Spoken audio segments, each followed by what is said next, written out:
The United States has the world's largest military budget. The biggest ships, the most advanced bombers, the quietest submarines. It seems like no one would have a chance. But reality is messier. The newest aircraft carrier was an overpriced problem for years. The futuristic destroyer was such a failure that they practically shut down the program. On hypersonic missiles, America is just catching up to Russia and China. Where is the truth about American superweapons? Sit down, this is going to be important. In this video, we're going to go deep beneath the Pentagon's shiny marketing. We'll look at weapons that can change the course of war, but also at billion-dollar mistakes that the United States doesn't really brag about. Only then will we see if American power is truly unbeatable, or if it just sounds good in press releases. After Russia, the second part of the Superpower weapons series examines the United States of America. And we'll break down American weapons as they really are, not just as technological marvels, but also as projects full of flaws, delays, and enormous costs. We'll reveal where America leads, where it's falling behind, and what keeps it the world's top military power. You're watching Beyond Borders. Let's start. The invisible hammer of the United States of America. When America introduced the B-21 Raider, it wasn't just showing off a new bomber. It was sending a message to the world. Even in the era of hypersonic missiles and drone swarms, it believes that bombers will still secure its future. The B-21 is designed to do exactly one thing. It flew undetected where the enemy believes it's impossible to fly, and it destroyed what the other side believes is best protected. The key is in 3 words: stealth, range, and flexibility. The B-21 is designed to be even less detectable by radar than the B-2. It can fly thousands of kilometers without refueling and carry various weapons, from precision conventional bombs to nuclear weapons. In a simulated conflict with China or Russia, this aircraft would be tasked with striking command bunkers, radar systems, ammo depots, and airfields deep in enemy territory. This isn't an air show performance, it's a tool for the first brutally important strike. And that's not all. The B-21 is designed with modularity in mind. In other words, it's not a closed project from the 90s that becomes technologically outdated after a few years. The design takes into account that over the decades, its electronics, sensors, communication systems, and weapon modules will be replaced to keep up with new threats. For the United States, this is critical because they're talking about a machine that may be in service until the second half of this century.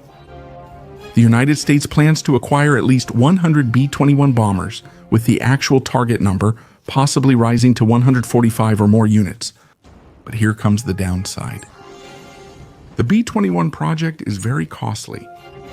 A single unit costs less than the B-2 on paper, but total development and production for the fleet run into hundreds of billions of dollars. And so far, it's all just theory. The aircraft hasn't been used in combat yet. It hasn't had to face real Russian or Chinese air defenses. No one knows how it will do in a real conflict where fair play won't exist. If hidden technical problems appear, the United States may end up with fewer aircraft than originally planned, or with limitations that no one expects today.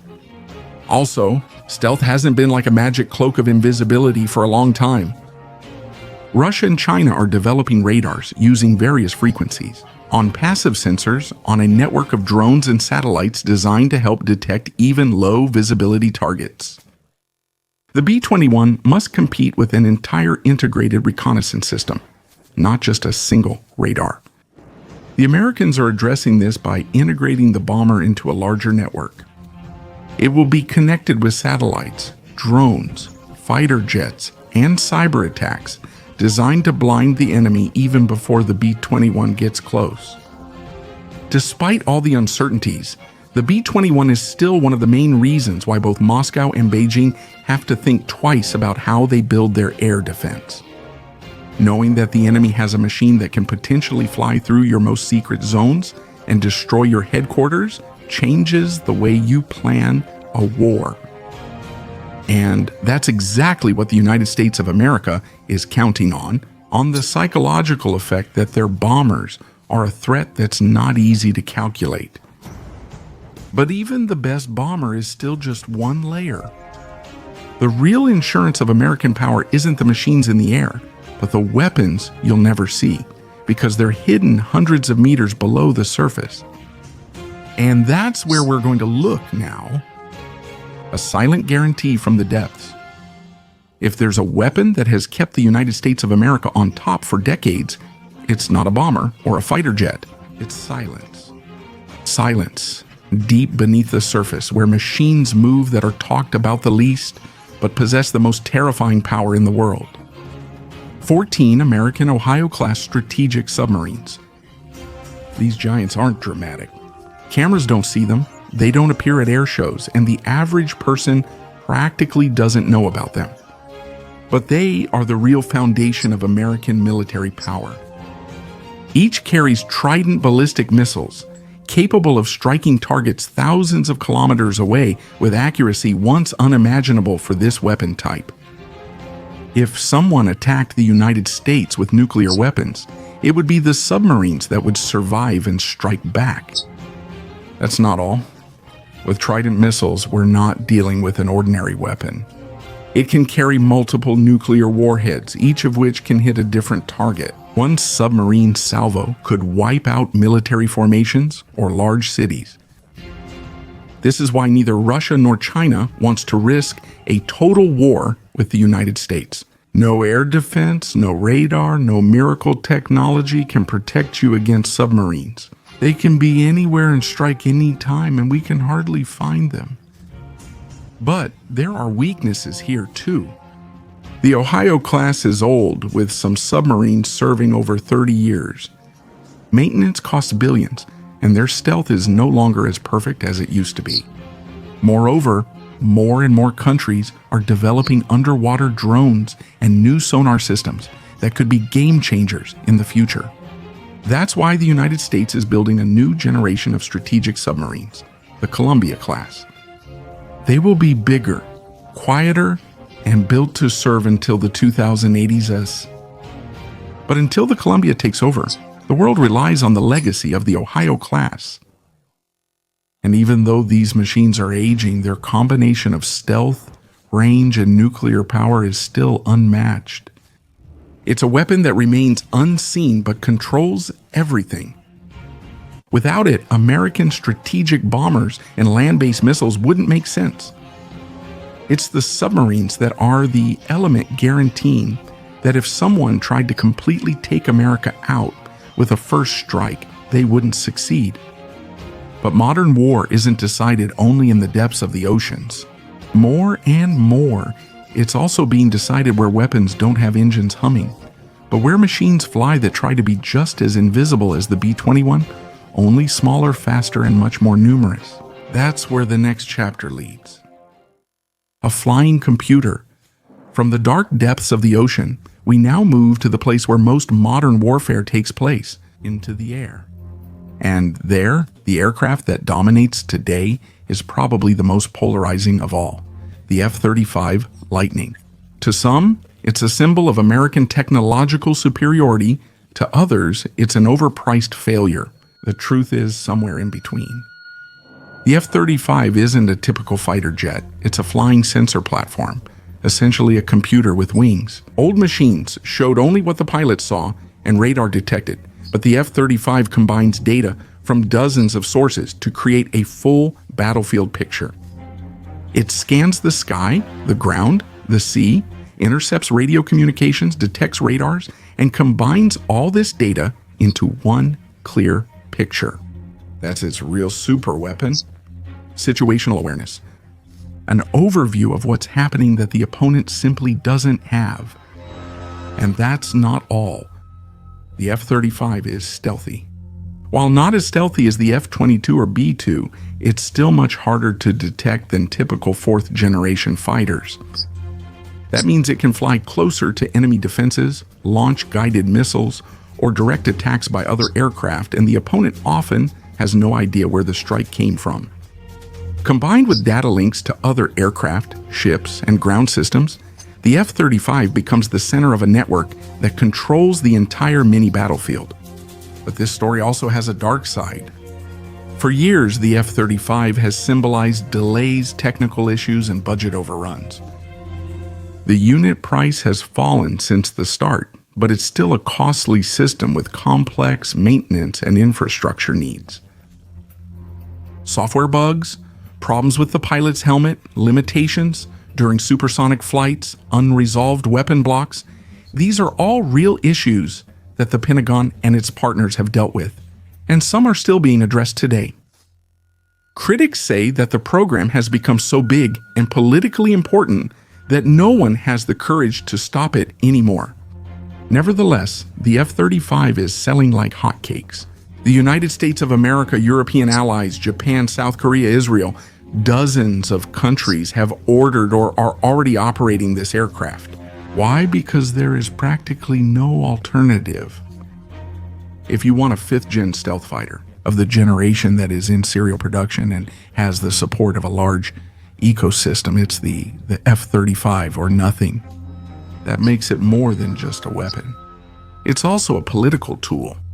A country that buys the F-35 joins the American ecosystem of logistics, training, data sharing, and doctrine. From a military perspective, the F-35 is especially strong where the skies are not completely under control. In a conflict scenario over the Baltics, Eastern Europe, or East Asia, these aircraft would serve as the eyes and brain of Allied forces. They wouldn't necessarily engage in dogfights, but would hunt radars, guide long-range missiles, and relay key information to others. In a battle where every second and accurate information matter, that's no small thing. So, the F-35 is a typical American compromise. A technologically advanced system that pushes the boundaries of what an aircraft can do, but at the same time is expensive, complicated, and not always as reliable as the presentations promised. The United States is not just addressing today's needs with it, but also future conflicts, where the airspace will be crowded with drones, missiles, and jamming. And even though the fighter jet itself is not perfect, it forms the foundation of a network that will decide in the future who sees first and who dies first. But even the best flying computer has its limits. The moment weapons that travel at 5 to 10 times the speed of sound enter the scene, the rules of the game change. And that's exactly where the United States runs into a paradox today. They have the largest budget in the world, but in one of the key technologies, they're catching up to the competition. In the next chapter, we'll look at American hypersonic programs and why they're not leading in this area yet. Hypersonic shame and hope. For many years, the United States had a unique role in the field of hypersonic weapons. They wrote about them most in studies, but showed them least in practice. While Russia boasted about Kinzhal and Avangard, and China tested its DF-17, America had expensive programs, canceled projects, and tests that often ended in failure. For the world's top-funded superpower, it was a bitter pill to swallow. A hypersonic weapon means a speed of 5 times the speed of sound or more. In practice, it's not just about the number. It's about the ability to maneuver, to change altitude and direction so that traditional air defenses can't keep up with it. For the opponent, it's a nightmare. The target moves so fast and unpredictably that there's only a short warning time, and there's no reliable way to destroy it. The United States wanted to lead this game, but wasn't able to for years. Programs such as ARRV for the Air Force failed. Tests were failing, projects were being canceled or dramatically rewritten. Critics said that the Pentagon poured billions into hypersonics, but unlike Russia, it has nothing to show for it in active service.